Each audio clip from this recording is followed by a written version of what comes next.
Како што најавивме пред неколку дена, почнуваме од овој викенд со акцијата, односно тимови од извршниот комитет, каде што ќе извршат посета буквално во сите населени места во Република Македонија. Денес сум во општината Илинден, ги посетивме населените места Мршовци и Миладиновци. Исто така имаше огромна посета на луѓе од останатите населени места.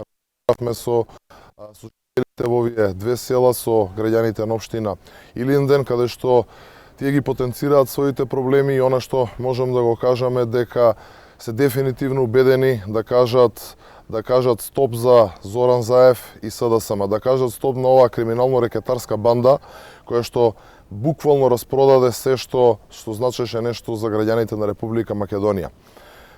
Да ставиме стоп, да кажеме доста е на разграбувањето на државата, на криминалните афери, на рекетот и на се она што негативно се случува. Граѓаните се свесни дека еден и единствен човек е виновник за се тоа што се случува во изминативе 3 години во Република Македонија. Тој човек има име и презиме и тој човек е Зоран Заев. Зоран Заев и СДСМ се главните виновници за сите овие негативни работи, за овој хаос кој што владее во државата и затоа се спремни на 12 април да излезат, да дадат поддршката на ВМРО ДПМН и да извојуваме една огромна победа и секако да ја почнеме обновата на Република Македонија. И благодарам.